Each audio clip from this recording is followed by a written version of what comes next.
Timoteo, en el capítulo 3. Primera de Timoteo, capítulo 3, versículo 15. Ese va a ser la base del primer mensaje y del segundo también. Este es un poquito más extenso, pero la idea era repasar, hermanos, lo que nosotros llamamos el ABC del cristianismo, para ver si estamos bien firmes en ese camino, si hemos perdido el rumbo, y quizás algunos de los más nuevos van a tener que aprender el verdadero rumbo del cristianismo.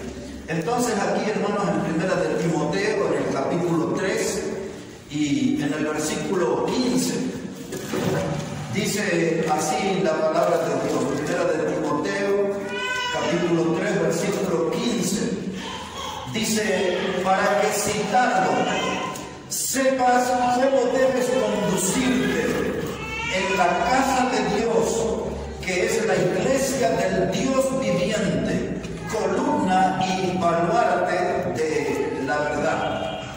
Bueno, lo que pasaba allí, el apóstol Pablo había hecho toda una revolución espiritual en la ciudad de Éfeso, habían establecido la obra, habían surgido muchos problemas, entre ellos era la presencia de los falsos maestros, y entonces Pablo, alertado de todo eso, le escribe esto a Timoteo. Ya en el versículo anterior le dijo: te escribo que tengo la esperanza de ir pronto a verte. Y entonces le dice: para que sepas cómo debes conducirte en la casa de Dios.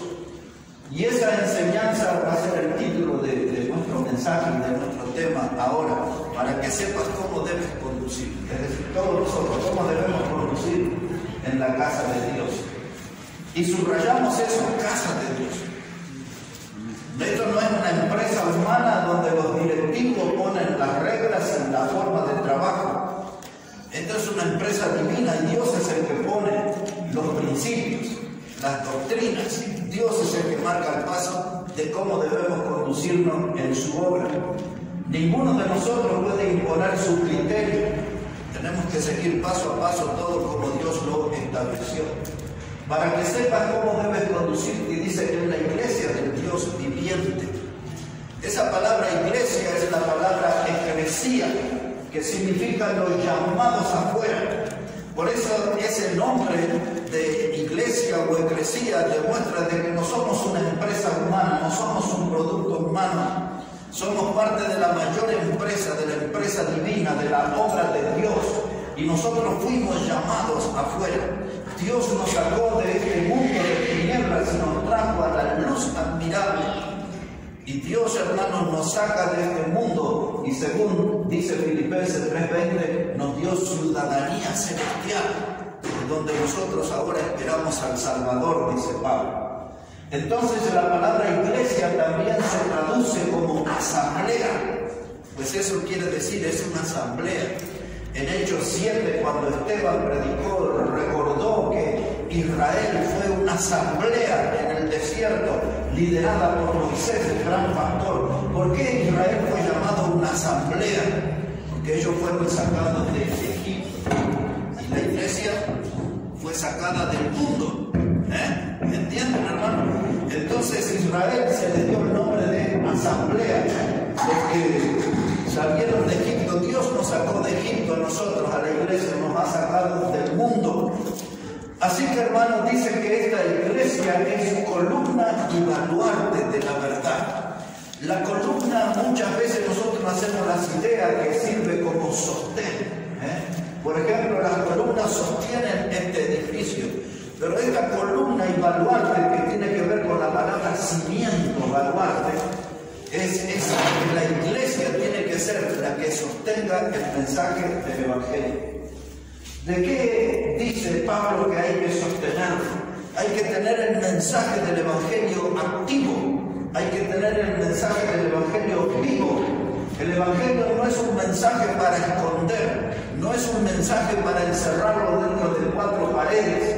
El Evangelio, usando la figura de las columnas en la antigüedad, en los templos, ahí se exhibía lo que se creía, o lo que nosotros llamamos una declaración de fe. Entonces, la columna, la iglesia como columna, tiene que exhibir el Evangelio, tiene que ponerlo al alcance de todas las almas necesitadas. ¿Es esa la misión que tenemos que cumplir? La pregunta es, ¿la estamos haciendo? Eso es lo básico del cristianismo. Y estamos reunidos hoy para repasar qué cosas estamos haciendo y qué no. Y algunos van a estar aprendiendo qué cosas debemos hacer como cristianos, qué cosas debemos hacer como iglesia. La iglesia tiene que sostener el mensaje del Evangelio. Si nosotros, hermanos, callamos el mensaje del Evangelio, no estamos cumpliendo con nuestra misión.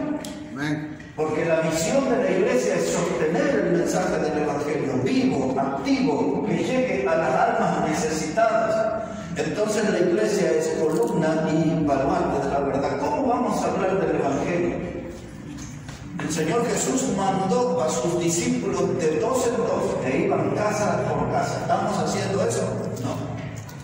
El Evangelio era algo que se predicaba en las plazas, por las calles. ¿Estamos haciendo eso? Unos poquitos hermanos. Entonces, hermanos, el Evangelio nosotros lo podemos promover. Hoy tenemos otros medios. Somos una generación privilegiada porque lo podemos hacer desde el celular, desde una computadora, desde un programa de radio, de televisión, cosas que otras generaciones no tuvieron esa oportunidad. Lo podemos hacer a través de literatura, como folletos, libros. Y otra vez la pregunta, ¿estamos haciendo eso? Entonces, si vamos a ser parte de la iglesia, que es columna y baluarte de la verdad hay que exhibirla, hay que esconderla. Hace algunos años atrás, hablando con una hermana que tenía muchos años en la fe, pero no había llegado recién a la iglesia bautista. Entonces estábamos hablando sobre esto de la predicación del Evangelio y ella me comentó algo que aún teniendo muchos años en la fe, ella creía que el predicar el Evangelio era asunto de los pastores y de los misioneros. Entonces ella empezó a escuchar los mensajes de que había que ganar alma y salíamos en la iglesia a ganar alma, teníamos el programa de ganar alma y entonces dice, ahora me doy cuenta que ese era el trabajo para toda la iglesia, no era solo para pastores y misioneros. Y entonces comento eso porque quizás alguien así aquí podía pensar eso. Es misión de todos. Todos nosotros tenemos que comunicar el mensaje del Evangelio. Yo anoté un salmo. Se los voy a leer, es bien breve. Fue nuevo para mis ojos en estos días. Pero dice así, bien cortito, dice, se arruinaban la tierra y sus moradores. Yo sostengo sus columnas, dice el Señor. Ese Salmo 75:3 lo descubrí en estos días de esa porción. Pero dice, se arruinaban la tierra y sus moradores. Ahora, este es el estado de la humanidad, hermano. Se está deteriorando, este mundo se está corrompiendo cada vez más. Este mundo, hermano, se está desmoronando, se está haciendo pedazos. Las palabras que más uno escucha a veces es caos, la palabra crisis, la palabra ruina. ¿Y cómo se va a solucionar el caos de este mundo, la crisis, la ruina de este mundo? Lo que va a ayudar es la predicación del Evangelio. La predicación del Evangelio saca a una persona del caos, del estado de confusión y le da un rumbo cierto. Saca a una persona de la crisis y le da la oportunidad de comenzar una nueva vida en Cristo. La ruina que viene sobre la familia, hogares que se destruyen, vidas perdidas en vicios y en otras actividades pecaminosas. Esas personas pueden ser levantadas de su estado de ruina con la predicación del Evangelio. Pero si no predicamos, no vamos a estar ayudando a nadie. Dice el texto, se arruina la tierra y sus moradores. Pero dice Dios, yo sostengo mi columna, el mensaje está para predicar. El mensaje está escrito, el mensaje del Evangelio está para darlo. Hermanos, el mensaje del Evangelio es la respuesta que debe dar la iglesia a este mundo en ruinas. Si no predicamos el Evangelio, no vamos a hacer nada por este mundo. Y el Evangelio, hermano, es la mejor noticia. Ahí en 1 de Timoteo, capítulo 1, versículo 15, mire cómo dice. 1 de Timoteo 1:15. Dice Pablo, palabra fiel y digna de ser recibida por todos, que Cristo Jesús vino al mundo para salvar a los pecadores, de los cuales yo soy el primero. Entonces, hermano, esta es la buena noticia que tenemos para darle al mundo, que Jesucristo vino al mundo, dice dice Pablo aquí, para salvar a los pecadores. ¿Lo estamos haciendo como iglesia? No tenemos ese programa. ¿Lo estamos haciendo como familia, en forma individual? No estamos viendo los resultados. Muy posible que no lo estamos haciendo. Entonces, ¿qué vamos a hacer con esta buena noticia? No la podemos esconder, tenemos que anunciarla. Jesús vino al mundo a salvar a los pecadores y todos tienen que enterarse de eso. Y el vocero que Dios eligió es la iglesia. Entonces, hermano, esa es la introducción a nuestro tema, para que sepas cómo debes conducirte en la casa de Dios. ¿Qué es lo que compone la vida de una iglesia? ¿Qué es el contenido de una iglesia? Paso número 1, una iglesia tiene que tener comunión entre los hermanos. Ese es el primer paso. Ahora, en cada punto que yo les voy a mencionar, puedo darle infinidad de textos, pero yo elegí uno nada más, un solo texto, porque seguro que en otros mensajes vamos a ir profundizando, pero un solo texto para ir marcando la idea de qué se trata de él. Entonces, el primer contenido de una iglesia es que tiene que haber comunión entre los hermanos. Si no tenemos comunión, no vamos a sobrevivir.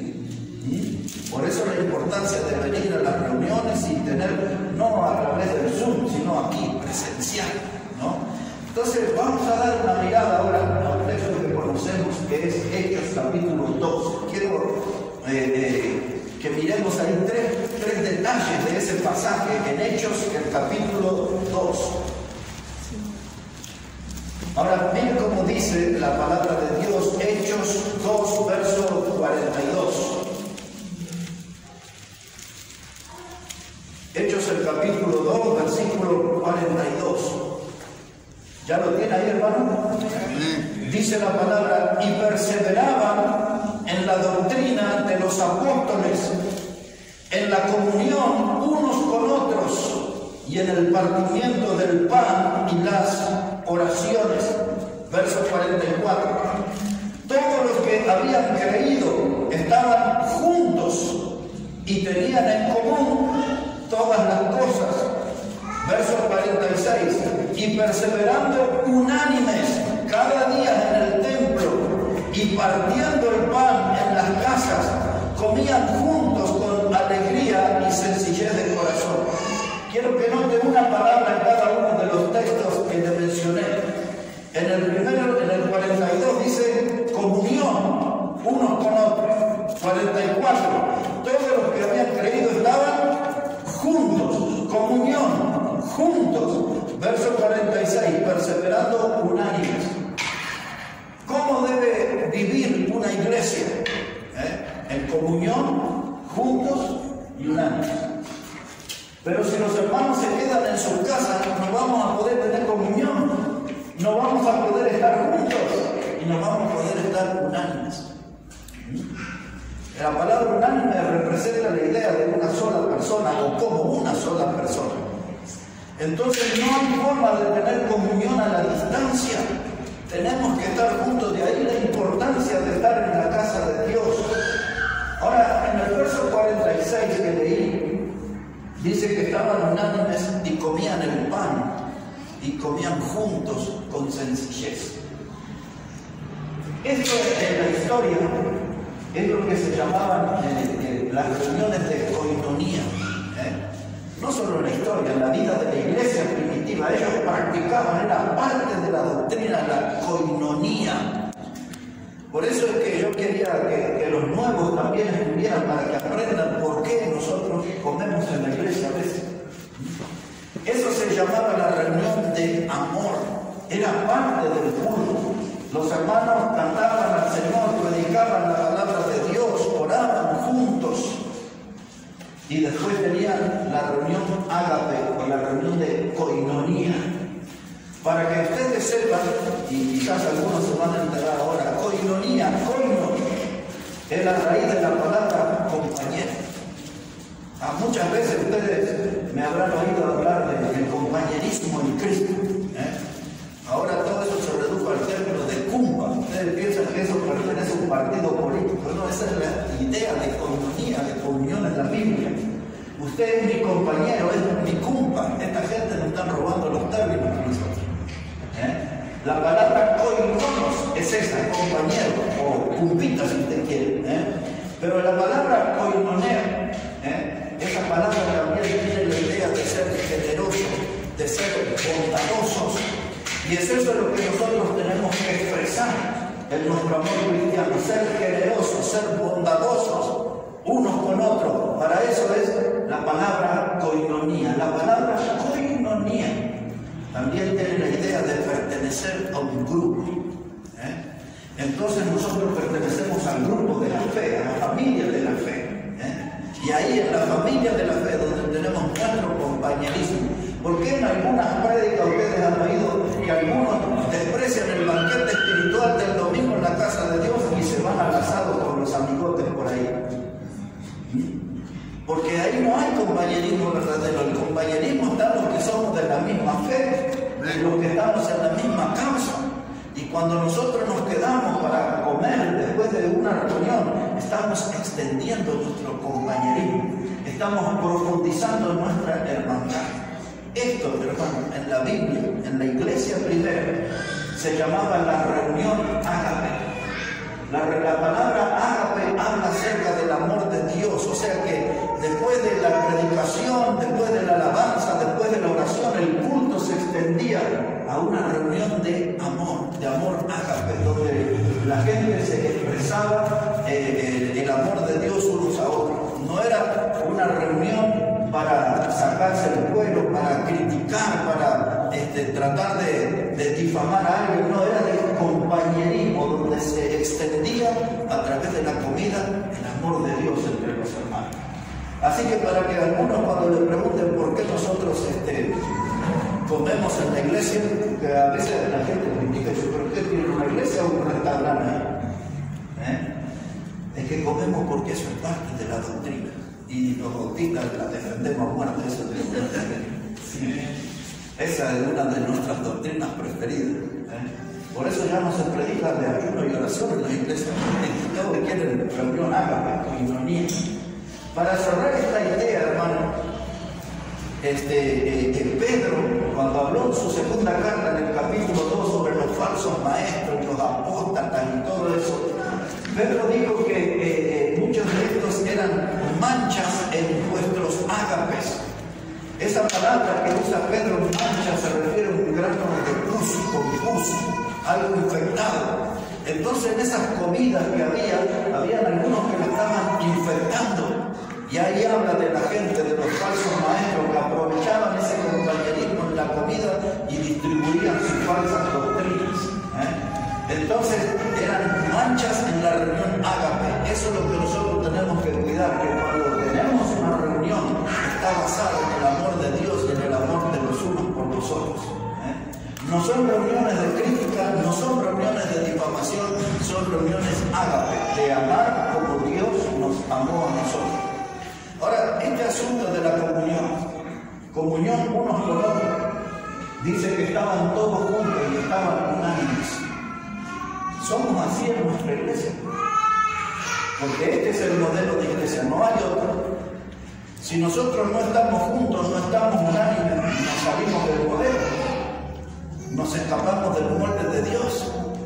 Entonces ahí es donde tenemos que trabajar y enfatizar, hermano, que si vamos a hacer una iglesia como era la iglesia de la Biblia, tenemos que estar en comunión, juntos y unánimes.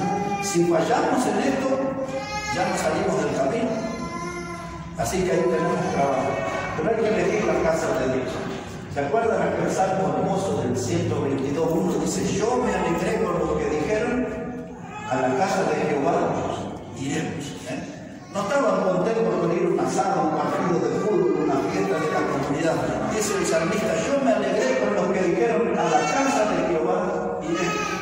Y también puede leer después del Salmo 84, donde habla de la belleza de estar a las moradas de Dios, cerquita del atrio, dice allí donde las golondrinas y los gorriones hacen sus nidos, y dice, porque mejor es estar un día a tus puertas que 1000 fuera de ellas. ¿Se acuerdan de ese salmo, verdad? Nosotros tenemos que ser sabios y elegir la casa de Dios, porque aquí este es el lugar de comunión, y este es el ingrediente principal para la iglesia, comunión. Ahora algunos de ustedes se darán cuenta por qué yo siempre estoy insistiendo desde el público. Congréguese, venga, cita, venga, necesitamos. ¿Qué es la doctrina de la Biblia? Tener comunión. Y si usted rompe la comunión, está rompiendo una doctrina bíblica. Así que, hermano, tenemos que recordar o incorporar esto a los más nuevos en su vida, de fomentar, de alimentar la comunión unos con otros, porque así lo manda el Señor. El segundo contenido de una iglesia, para que sepas cómo debes conducirte en la casa de Dios, es la predicación del Evangelio. Un solo texto para eso, quiero que lean en Hechos capítulo 5, ya que estamos cerquita, vamos a usar ahí. Hechos el capítulo 5, versículo 40. Este es el segundo contenido de la iglesia. El primero, comunión. Después que estamos juntos, predicación del Evangelio. Hechos 5, verso 40. Dice la palabra, y convinieron con él, y llamando a los apóstoles después de azotarlos, les intimaron que no hablasen en el nombre de Jesús, y los pusieron en libertad. Y ellos salieron de la presencia del concilio gozosos de haber sido tenidos por dignos de padecer afrenta por causa del nombre. Y todos los días en el templo y por las casas no cesaban de enseñar y predicar a Jesucristo. La orden del Señor había sido ir por todo el mundo y predicar el Evangelio a toda criatura. Aquí había un grupo de personas, estos eran los apóstoles, Pedro, que le habían azotado y puesto en la cárcel, y cuando les libertaron, les dijeron que ellos no tenían que volver a predicar más en el nombre. Y entonces dicen que ellos mostraron obedecer al Señor y salieron por las plazas, por las calles, en el templo, todos los días hablaban de Jesucristo. Así se movía la primera iglesia. Estamos haciendo eso nosotros, ni casi ni todos los días, ni el fin de semana lo hacemos. Entonces, si queremos ser la iglesia de Dios, tenemos que ser como Dios lo dijo. Por eso Pablo dice, para que sepas cómo debes conducirte. Porque si yo voy a decir que soy un cristiano, y algunos que hablan ahí por cierto orgullo y se bautizan, fundamental, independiente, separatista, tiene una definición doctrinal enorme. Pero si no predican, ¿de qué sirve todo eso? Nosotros tenemos que predicar el Evangelio, porque así lo hizo la primera iglesia. Y Dios dice, esto lo dejé escrito para que sepas cómo debes conducirte. Decía el salmista, ya que hemos recordado algunos años, él decía que irá andando y llorando el que lleva la preciosa semilla, y volverá con regocijo trayendo sus tablillas. Es decir, que primero tiene que ir y también va a tener que llorar y va a tener que llevar la preciosa semilla, y el resultado de todo ese esfuerzo, de la caminata, de las lágrimas, de la predicación de la palabra, que es la buena semilla, es traer el fruto con gozo. ¿Por qué no tenemos frutos nosotros en la iglesia?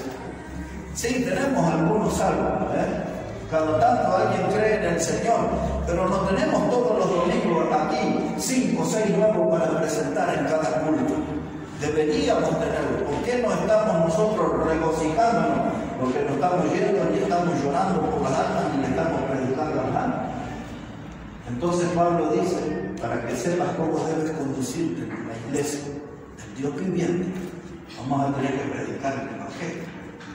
Ahora, eso, hermanos, tiene que ser en nuestro hábito. Eso tiene que ser nuestra costumbre. Ellos lo hacían todos los días. Y nosotros tenemos aún gente en nuestra iglesia que viene hace un tiempo y nunca le ha predicado a Dios. Nunca. Entonces queríamos nosotros estudiar esto y repasar esto, porque si queremos parecernos a la iglesia de la Biblia, tenemos que hacer las cosas como hacían en la iglesia de la Biblia. Si no, vamos a estar inventando una religión propia. Y entonces ya no estamos nosotros siguiendo las reglas de Dios, sino que estamos imponiendo un estilo propio. Ahora, hermano, esta es la esencia de la iglesia. Entonces, el contenido de una iglesia es comunión. El contenido de una iglesia es predicación del una iglesia tiene que ser enseñanza de sana doctrina. Dos textos que conocemos de memoria. Uno de ellos es Mateo 28, del 18 al 20, donde el Señor está diciendo allí que había que ir por el mundo y hacer discípulos, ¿recuerdan? Y dice que había que bautizarlos. ¿De qué modo? En el nombre del Padre, del Hijo y del Espíritu Santo. ¿Y qué es la palabra que sigue después? Enseñándoles que guarden todas las cosas.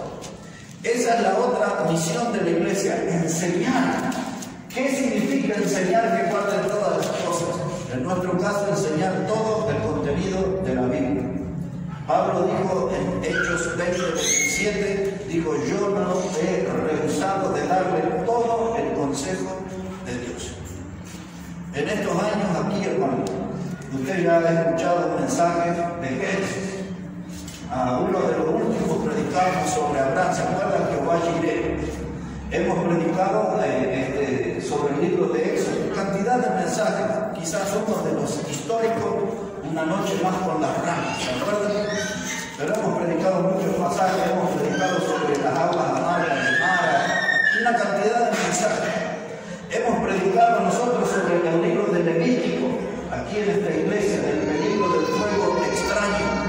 Hemos predicado sobre el libro de Deuteronomio, en el capítulo 6, que había que guardar la palabra, enseñarla a nuestros hijos de día, de noche, en el camino, etc. Hemos enseñado del libro de Josué, una de las últimas prédicas fue de Rahab, ¿se acuerdan? Y de la toma de la ciudad de Jericó. Hemos predicado sobre Sansón en el libro de los jueces. Y hemos predicado cantidad de mensajes del libro de jueces.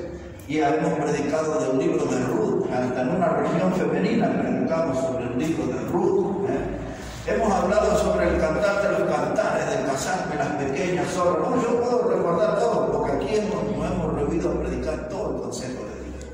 Ya hemos estudiado profecías, de Apocalipsis, de todo. Entonces, pero nosotros, hermanos, tenemos como iglesia esa responsabilidad que Dios nos dio de enseñar todas las cosas.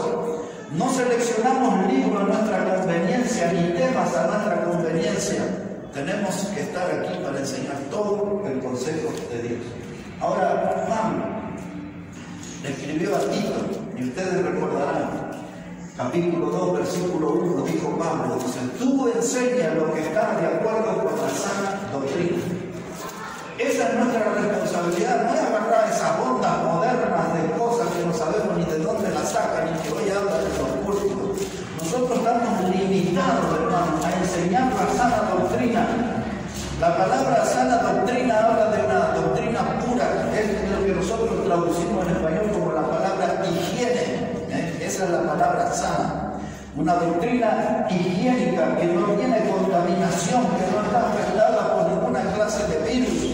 Esa clase de doctrina es la que tiene que enseñar la iglesia. Dice Pablo, dice, tú enseña lo que está de acuerdo con la sana doctrina. No es una doctrina propia, no es una doctrina que descubrí. Lo que la iglesia tiene que enseñar es la doctrina de Dios. A propósito, la palabra doctrina significa enseñanza. Es eso. Así que aquí estamos, hermanos, en la iglesia.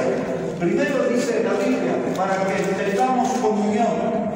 En segundo lugar, estamos aquí para predicación del Evangelio. Tercer lugar, para enseñar sana doctrina. Número 4, vamos a ir hasta el 5 en esta primera parte. Número 4, militancia en la fe. Tenemos que tener nosotros una iglesia militante, una iglesia que milita en la fe. Hay varios pasajes, pero quiero que lea uno por mí. En Primera de Timoteo, por favor. Primera de Timoteo, del capítulo 1. Primera de Timoteo, capítulo 1, versículo 18. Primera de Timoteo, capítulo 1, versículo 18.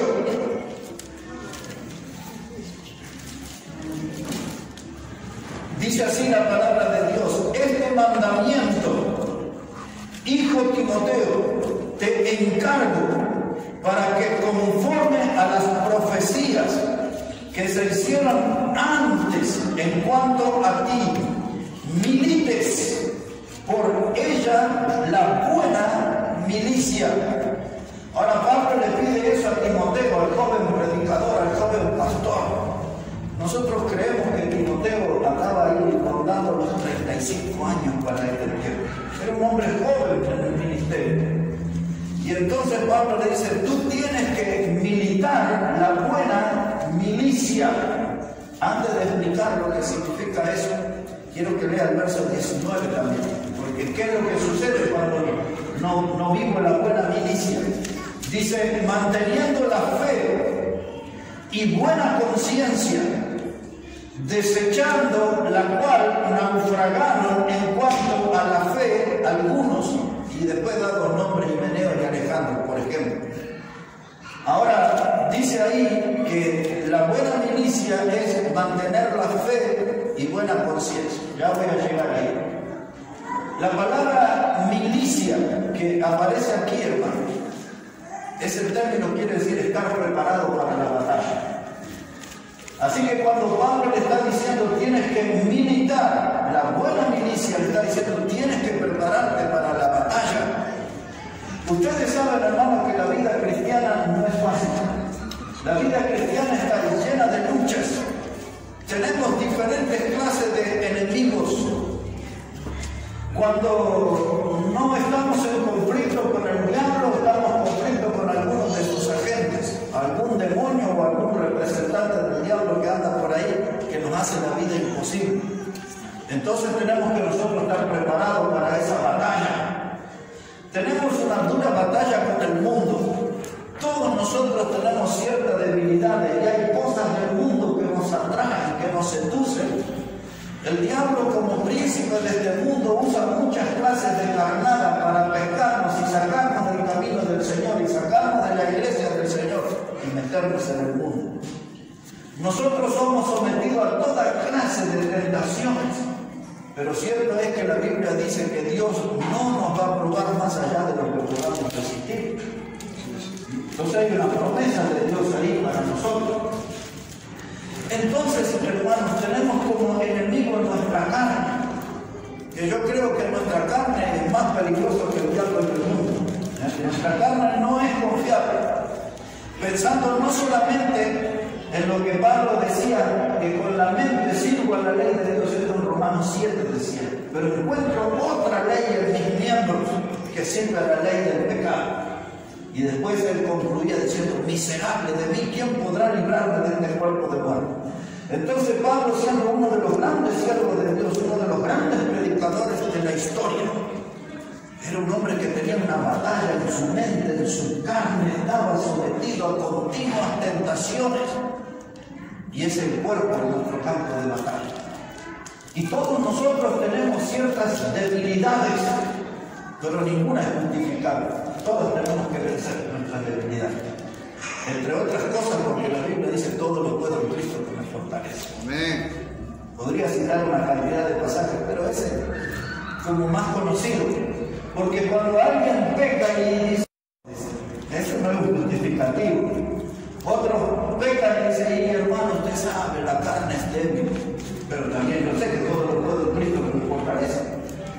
Entonces, hermanos, tenemos ese campo de batalla que es la carne. Y eso es lo que tiene que ver con el texto cuando dice para que mantengas la fe y buena conciencia. ¿Saben lo que quiere decir eso de buena conciencia?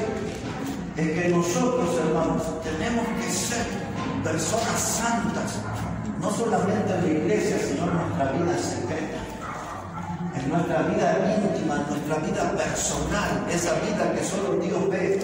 Ahí es donde tenemos que tener buena conciencia. Ahí es donde tenemos que tener una manera de vivir que nuestra conciencia no nos reprenda, que nuestra conciencia no nos torture. Porque muchas veces, hermanos, por las acciones en la vida privada, donde los hermanos no nos ven, pero Dios sí nos ve, eso después, hermanos, trae aquí en el culto, no puedo cantar, no puedo escuchar la predicación, estoy pensando en cosas. Y Pablo dice, Timoteo, tienes que tener buena conciencia.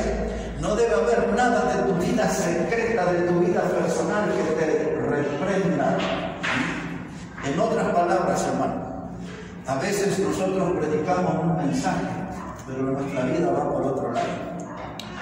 ¿Entienden? De eso Pablo le está hablando. Hay que unificar. Lo que predicas lo tienes que vivir. No puede ir la predicación por un camino y el estilo de vida por otro. Tiene que ir juntos. Porque si no, no vas a mantener la buena conciencia. Y si usted no mantiene la buena conciencia y usted no mantiene la fe, ¿cuál es el problema que se avecina? Dice, algunos naufragan. Es decir, como un barco a la deriva, ahí anda en el mar, no tiene brújula, no tiene dirección, nada. Está a merced del oleaje. Y así andan muchos cristianos. No mantienen la fe, no tienen buena conciencia. Les da lo mismo estar en un culto que estar en un baile, en una fiesta. Entonces, ¿qué es lo que pasa en esa vida interior? Naufragan, andan a la deriva. Usted lo ve en la iglesia alguna vez, pero después desaparecen y después aparecen. Son náufragos de la fe. ¿Y saben cómo terminan los náufragos? Cuando ese barco encuentra la costa, se estrella contra la roca y se destruye. Y todos los que empiezan a dejar la casa de Dios y empiezan a dejar el camino de Dios, más temprano que tarde encontrarán esas rocas y estrellarán su vida. Y se terminará su vida. Entonces Pablo dice, milita la buena milicia. Yo diría esto, la buena milicia o el naufragio. No hay otro camino, es una cosa o la otra. Si no estoy siendo un soldado de Cristo militando en la fe, voy a ser un náufrago ahí, por cualquier lado, en cualquier dirección. Como dicen a veces los chicos, cualquier colectivo me va a quedar bien. Ahora, un poco más sobre la buena milicia. Les dije que eso es un llamado a prepararnos para la batalla. Pero buena milicia significa también que tengo que participar de una manera apasionada en la causa. En nuestro caso, en la causa de Cristo. Tenemos que participar de manera apasionada. Voy a usar un término opuesto. No debemos ser cristianos tímidos. Todos nosotros tenemos una personalidad. Algunos hablamos hasta por demás, hasta por los codos, dicen, ¿no? Y hay otros que no, que hablan y hablan ahí muy bajito. Por ejemplo, los del rincón nunca los escucho hablar, ya están en el rincón. Pero hay otros que estamos ahí adelante y hablamos, ¿no? Y hay otros que son más tímidos, y hay otros que son más expresivos. Pero cuando estamos hablando de militar en la causa de Cristo, tiene que ser de forma apasionada, con fervor. No puede ser con timidez. Yo no puedo como predicador estar diciendo, y mire hermano, yo creo, me parece entender que este texto, no, si yo voy a predicar, yo tengo que tener convicción en lo que estoy predicando. Yo tengo que estar seguro de lo que estoy diciendo. Si yo creo que Cristo murió, fue sepultado y resucitó, yo no voy a salir a hablar con los vecinos y decir, a mí me parece que fue así. No, no me parece, fue así. Yo lo creo y lo predico así. No lo voy a hacer con timidez, lo voy a hacer con decisión, con determinación. Eso es parte de militar en la buena milicia. La pregunta es, ¿es usted firme en la fe? Porque la Biblia dice que todo lo que no proviene de fe es pecado. Entonces yo tengo que estar firme en la fe, convencido en lo que creo de la palabra de Dios. Y gracias a Dios que nosotros creemos en toda la palabra de Dios. Toda la palabra de Dios. Participar de manera apasionada en la causa de Cristo. Y también militar la buena milicia significa luchar con intensidad. Luchar con intensidad. Por ejemplo, Judas, el hermano del Señor, no el Iscariotes, Judas, que escribió la carta, dijo que nosotros, en verso 3 dice, combatir ardientemente por la fe, dada una vez a los santos. Esa palabra ardientemente es esto, militar con pasión, con intensidad. La palabra combatir ardientemente tiene la idea de pelear hasta desfallecer y morir. Vivo, predico, y estoy dispuesto aún a morir. Dice, por la fe dada a los santos. ¿Qué es la fe dada a los santos? Todo este volumen que tenemos aquí que llamamos palabra de Dios. Esta es la fe que nos ha dado. Esta es nuestra fuente de fe. La Biblia, la palabra de Dios. Así que, hermanos, la pregunta en este punto es: ¿estamos militando la buena milicia? ¿Estamos realmente en la causa de Cristo, participando con pasión, con intensidad? ¿Sabe que la palabra militante también se traduce desde el fondo de la historia como un activista? ¿Ves que hoy se habla de un activista político? Pero esa era la palabra militante, quiere decir activista. La palabra militante también quiere decir un agitador. Nosotros solo nos agitamos subiendo las escaleras acá. Pero un agitador es alguien que golpea en el avispero, ¿entiende la idea? ¿Sabe? Entonces yo aparezco en un lugar, en una reunión familiar, en una reunión laboral, en donde soy un agitador. ¿Qué es lo que agito? La verdad es de Dios. Y eso transforma el ambiente. Y la palabra militante también se traduce como revolucionario. Yo no hablo mucho de eso porque algunos se van a querer ir al más y no a venir a la iglesia en Maranatha. Pero se traduce así la palabra militante. Una persona, un agitador, un activista, un revolucionario. Y a ustedes que les gusta el fundamento, dice Hechos 17:6. En Hechos 17:6 ahí habían aparecido en Atenas primero y después en la ciudad de Tesalónica. Apareció Pablo allí. Y entonces lo querían matar a Pablo. Y se metió en la casa de uno que se llamaba Jasón. Y vinieron los ociosos, un montón de vagos, de delincuentes que habían contratado y lo querían sacar y matarlo. Y el grito que ellos daban en Hechos 17:6 dice: estos que trastornan el mundo han venido aquí. Es decir, los predicadores que tienen un mensaje de agitador, que tienen un mensaje de activista, que tienen un mensaje revolucionario, llegaron aquí.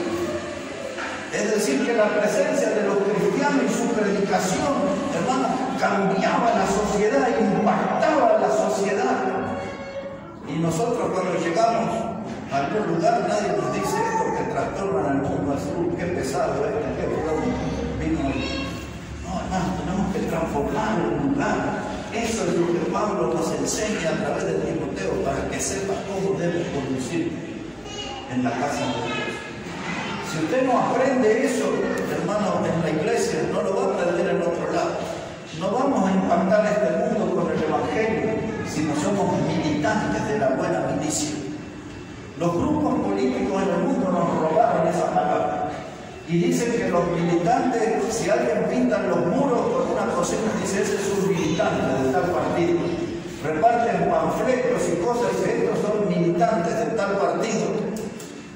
Pero la palabra militancia, militante, es una palabra bíblica y nosotros somos llamados por Dios a ser militantes en la fe. Nos basamos en la fe, promovemos la fe, predicamos la fe, llevamos los principios de la fe adelante. Eso, hermano, tiene que ver con militar la buena milicia. Ahí bien cerquita, hermano, pero en 2 de Timoteo 4, 3 palabras quiero que descubran ahí por mí. 2 de Timoteo 4 y el versículo 5. 2 de Timoteo 4 y el versículo 5. Dice la palabra de Dios: pero tú sé sobrio en todo, soporta las aflicciones, haz obra de evangelista, cumple tu ministerio. Dice la palabra de Dios, 3 palabras quiero que vea aquí. Dice: soporta las aflicciones. En otras palabras, cuando le escribió a Timoteo hablando de él, dice: pero tú sufres penalidades. ¿Se acuerdan? Como buen soldado de Jesucristo. La palabra sufre aflicciones es lo mismo que le está diciendo aquí: soporta las aflicciones. Vamos a usar el término sufrir. La segunda palabra que vemos aquí es la palabra predica. Dice: pero tú sufres. Y dice, ahora dice, las aflicciones, haz obra de evangelista. ¿Qué hace un evangelista? Predica. Y la tercera palabra que quiero que note ahí, cumple. Hermano, eso tiene que estar incorporado en nuestro ADN. Sufrir, predicar y cumplir. Sufro por la vida cristiana que represento. Sufro por el mensaje que predico. La gente lo rechaza, lo desprecia, me maltrata. Pero la Biblia dice, sufre, aflicción. Y ahora dice, predica, haz obra de evangelista. No hable sobre el buey extendido por la gente. Habla del mensaje del evangelio, del mensaje de la cruz. Y dice, cumple tu ministerio. No le falles a Dios, cumple. No es que soy un cristiano que arruga, porque me maltratan, me critican, me difaman, me meten en la cárcel, me dan una golpiza. Dice, no, ya está, con esto. No, dice, sufre aflicción. ¿Y qué más tengo que hacer? Predica, haz obra de evangelista. ¿Y qué más tengo que hacer? Cumplir con el ministerio, porque eso es lo que Dios me pide a mí. Comunión, predicación del evangelio, enseñanza de la sana doctrina, ser un militante de la fe. Tenemos que ser, hermanos, militantes de la fe. Si no milito en la fe, voy a naufragar. Soy un cristiano a la deriva. ¿Qué hace esa clase de cristianos? Por ejemplo, van a una iglesia, pueden venir aquí y vienen un domingo, quizás no, dicen, no, aquí la predicación es dura. Aquí me dicen que tengo que ser un militante de la fe, que tengo que asistir a los cultos, porque tengo que tener comunión. Me dicen que tengo que militar la no, muy exigente. Me voy con otro más liberalito por ahí. Y así andan naufragando por las iglesias, porque nunca quieren escuchar y obedecer lo que Dios nos ha mandado. Pablo dice, eso te enseña para que sepas cómo debes conducirte en la casa de Dios. A veces estamos acostumbrados, los solteros y solteras, dice, están ahí en su cuarto, dice, este es mi cuarto, este es mi reino. Y allá están las zapatillas en un lado, la medianoche, y la ropa lavada, arrollada en la habitación. Y nadie tiene que entrar aquí. Esas son las reglas de su cuarto, pero Dios tiene su regla en su obra. Y Dios las dejó escritas, y dice, para que sepas cómo debes conducir.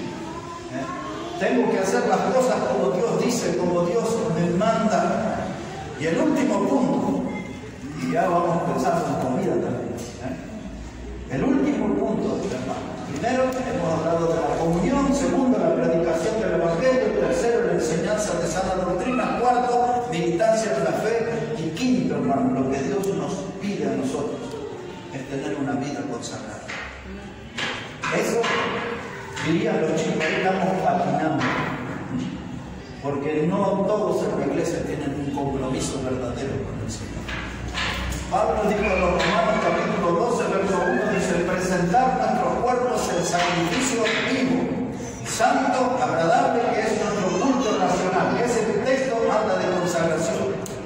Tengo que presentar todo mi cuerpo, con mi carne, con mi grasa, con mis arrugas, todo mi cuerpo. Todo. En sacrificio vivo. Aquí está Dios, todo. Te entrego mi gordura, mi cana, mi calvicie, no sé, todo. Ahí está, todo. No se quedó nada fuera del altar. Úsalo.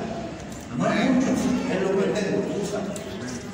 Entonces, cuando hablamos de consagración, hermano, estamos hablando de una entrega incondicional. Eso significa que no le pongo ninguna condición a Dios, le entrego mi vida. No es como esos cultos donde dice, prométale a Dios usted tal cosa y Dios le va a dar 100 veces más. Y Dios no hace esa clase de negocio, eso es una estafa. Lo que Dios hace es ver con agrado cuando presentamos nuestro cuerpo en el altar y lo entregamos enteramente para que Él lo use. No estoy esperando una casa, no estoy esperando un auto, no estoy esperando un gran puesto de trabajo en una empresa. Solamente entrego mi cuerpo para que Dios lo use. Y después Dios me dará algo, pero yo no le voy a pedir nada, no le voy a poner ninguna condición. Se lo entrego enteramente. Amén. Amén. Eso es lo que nos falta como iglesia. Quiero que observe ahí un pasaje en Filipenses capítulo 3. Filipenses el capítulo 3. Después les voy a llevar a leer 2 pasajes más. Y les mencionaré algunos más en el camino. Pero Filipenses el capítulo 3, versículo 7. Filipenses capítulo 3, versículo 7. Mire cómo dice la palabra de Dios. Es Pablo el que está hablando y dice, pero cuántas cosas eran para mí ganancia, las he estimado como pérdida por amor de Cristo. Y ciertamente aún estimo todas las cosas como pérdida por la excelencia del conocimiento de Cristo Jesús, mi Señor, por amor del cual lo he perdido todo y lo tengo todo por basura para ganar a Cristo. Ahora miren, cuando usted consagra su vida a Dios, pueden pasarle cosas como las que le pasó a Pablo en este texto. Pero Pablo dice, hay muchas cosas que para mí eran ganancia, pero ahora yo las tomo como pérdida por amor a Cristo. En otras palabras, tenemos que aprender que en la vida hay pérdidas que se vuelven ganancia. Hay pérdidas que se vuelven ganancia. Se lo traduzco en algún ejemplo. Alguien deja de juntarse con ciertos grupos de personas que son más influencias para usted. Esa es una pérdida que se vuelve ganancia. Me junto con hermanos que son muy carnales, muy mundanos. Entonces me dejo un acerco más con los espirituales, con los que viven en obediencia, que esas son pérdidas que se vuelven ganancias. Alguien deja una novia, porque la novia tenía mucha vida mundana y me sacaba de la iglesia. Dejo la filistea y se vuelve una pérdida que se vuelve ganancia. El trabajo, hermano. Hay trabajo que usted agarra y dice, pero ¿y si no trabajo? ¿Y dónde voy a conseguir? ¿Y dónde va a aparecer? Pero si el trabajo le está robando su comunión con Dios, su tiempo a Dios, su dedicación a Dios, deje ese trabajo y busque otro, porque hay pérdidas que se vuelven ganancias. Amén. Nosotros a veces, hermanos, nos aferramos. Si hablamos de la obra misionera, ¿cuántos hermanos dicen, y yo iría, dice, a la obra misionera? Pero estoy tan cómodo en mi casa, mamá me hace la comida preferida, me lava la ropa, en toda la comodidad del hogar, dice, no, que voy a ir a sufrir al campo misionero. ¿Se acuerdan de aquel que vino a Jesús y le dijo, deja que entierre a mi padre y a mi madre y después te seguiré? Y miren, si el padre y la madre vivían 30 años más, él no iba a servir al Señor por 30 años. Pero a veces, hermanos, hay pérdidas que se vuelven ganancias. Hay pérdidas que se vuelven ganancias. Pablo dice, muchas cosas eran ganancias. ¿Qué eran las ganancias de Pablo? Usted sabe que Pablo pertenecía a una familia de gente de alta sociedad. En los versículos anteriores él había explicado su historia. Decía que había sido circuncidado el 8º día, que era de la tribu de Benjamín. La tribu de Benjamín era cuando Israel iba a la batalla, los que iban al frente eran los de Benjamín. Era la tribu que iba al frente. Y él dice, yo soy de la, o sea que tenía orgullo de decir, soy de la tribu de Benjamín. Dice, en cuanto a la ley, soy fariseo. Los fariseos eran de alta sociedad, religiosos, reconocidos. Dice, en cuanto a él era un fariseo. Y entonces él estaba allí, dice, yo soy hebreo de hebreo. Era ahí bien de sangre judía, hebreos de hebreos, dice él. Pero dice, ya dejé todos esos títulos humanos, todos los privilegios, y esas cosas las he considerado como pérdida, como basura. Y ahora no tengo a Cristo, tengo todo. Amén. Esa decisión de Pablo le llevó a perder su herencia familiar. Ya su familia fue despreciada. La Biblia habla de una hermana de él que estaba en la fe, porque hay un texto que dice que un día vino su sobrino y le advirtió que lo estaban esperando para matar y se fue por otro lado, Pablo. Esa historia que aquí en el libro de Hechos. Entonces eso nos hace entender que había una hermana de él que estaba también en la fe. Pero su grupo familiar lo desheredó, porque él dejó, hermanos, de ser un fariseo, renunció, dice, todos esos pergaminos. Él podía decir que había estudiado las escrituras a los pies de Gamaliel, que era el maestro más importante. Yo fui su alumno de Gamaliel. No le importó ninguno de los títulos. Él se enfocó en Cristo, dice, esas cosas fueron pérdidas. Ahora tengo a Cristo, ahora tengo todo. Y algunos de nosotros, hermanos, hay que dar ese paso de dejar todo, de renunciar y quedarme con Cristo. Y cuando tengo a Cristo tengo todo y mi vida empieza a tener sentido y empieza a tener rumbo. Empiezo a tener buena comunión con Dios. Muchas veces hay cosas de la vida que nos privan de buena comunión con Dios. Hay que saber renunciar para quedarse con lo más importante. Cristo es lo más importante. En un mes de febrero del año 1980, yo consagré mi vida enteramente al Señor.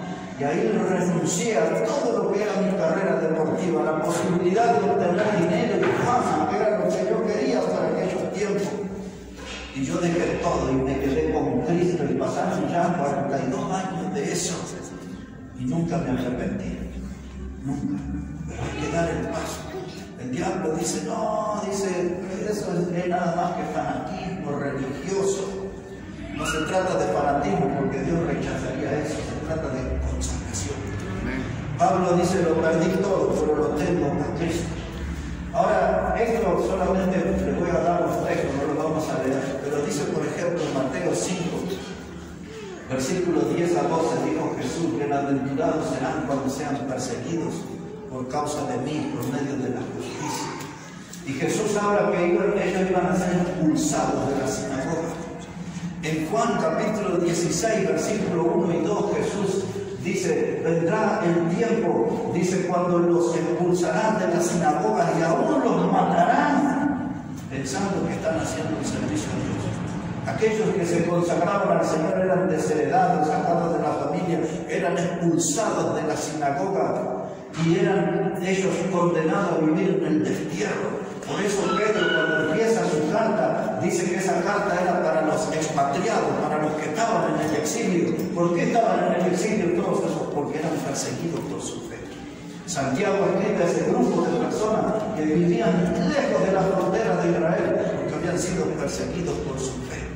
El pasaje que mejor describe en la Biblia a los hombres y las mujeres consagradas es Hebreos 11:37. Cuando habla de aquellos que se vestían de pieles de cabras y de ovejas y vivían en los montes y vivían en las cuevas. Todos, la persecución, hermano, pero ellos estaban firmes en la fe. Por eso figuran como héroes de la fe en ese capítulo, hombres y mujeres, porque no les importó la persecución, a ellos lo que les importó era mantener su compromiso con Dios, una vida consagrada. Vendrán vientos y vendrán tempestades, pero mi fe tiene que estar ahí. Dice la Biblia, eran atravesados por espada. Muchos de ellos fueron llevados a la guillotina, muchos fueron quemados en la hoguera, muchos fueron devorados por leones y perros rabiosos, pero ninguno de ellos negó su fe. ¿Por qué? Estaban consagrados al Señor. Y es esa la clase de cristianismo que nos falta hoy vivir. Hermano, ese es el capítulo que necesitamos incorporar a nuestra vida. Pablo dice esto, lo digo para que sepas cómo debes conducirte en la casa de Dios. Si usted no es una persona consagrada al Señor, usted no va a ser un instrumento del Señor. Y esa es una decisión bien personal, porque uno tiene que meditar bien. Por eso cuando dice en Romanos 12:1, presentar el cuerpo en sacrificio vivo, santo, agradable, perfecto, porque este es vuestro culto racional. Esa palabra dice, antes de ir al altar, piensa bien, racional. No vaya por una emoción, no vaya porque el predicador dio un mensaje y te hizo llorar y ahí fuiste al altar. No, piénsalo bien, porque una vez que pones tu cuerpo en el altar de Dios, no tendrás oportunidad de ir a retirarlo. Una vez que lo entregas al Señor, es para que el Señor lo use. Y es eso, hermano, lo que necesitamos en nuestra iglesia. Como ya vamos aquí llegando al final, solamente dos pasajes nomás intervienen. Quiero decir esto. Cuando Pablo dice, para que sepas cómo debes conducirte en la casa de Dios, comunión, unos con otros. Nada de celular ni de Zoom, aquí, en el mismo lugar, la misma comunión. Predicación del Evangelio. Si no predicamos el Evangelio, corremos el riesgo de ser un club social. La vida de la iglesia pasa por la predicación del Evangelio, y el Señor nos mandó. Existimos como institución para predicar el Evangelio. Buenas noticias para este mundo. Sana doctrina. No comprometer las verdades de Dios. No pisotear las verdades de Dios. No humillar las verdades de Dios, como lo están haciendo tantos predicadores y dejaron el camino recto del Señor. Sana doctrina, sana enseñanza. Y tenemos que ser militantes en la fe. No somos militantes de un club de fútbol ni de un partido político. Nuestra militancia en nuestra vida tiene que ser la fe. Y por último, dar el paso de consagración. Dos pasajes. Uno que nos enseña lo que debemos hacer y el otro para revisar nuestra vida, y ahí terminamos. Los dos están en 2 de Corintios. 2 de Corintios capítulo 8 está el primer pasaje. 2 de Corintios capítulo 8. Les cuento ahí un poquito el contexto. Pablo estaba hablando sobre unas ofrendas que tenían que juntar para los hermanos y se encuentra que en la iglesia había tanta gente pobre económicamente. Sorpresa enorme, porque dice que esa gente les pedía por favor que lo dejaran participar en la ofrenda. Y usted podría decir, pero pobre, esta gente es bien pobre, ¿cómo quieren dar y dar y dar? No puedo negar eso. Y dice Pablo allí que esa gente de su profunda pobreza abundó en riquezas, en esa ofrenda. En ese contexto, que no le voy a hablar de plata, sino le voy a hablar de una frase aquí que me interesa. Pablo escribió esto, capítulo 8, versículo 5, porque estamos hablando de consagración, no de plata, pero yo les cuento el contexto. Dice acá 2 de Corintios 8, 5, dice, y no como lo esperábamos, sino que asimismo se dieron primeramente al Señor y luego a nosotros por la voluntad de Dios. ¿Por qué esa iglesia, hermano, pudo de la pobreza dar una cantidad de dinero?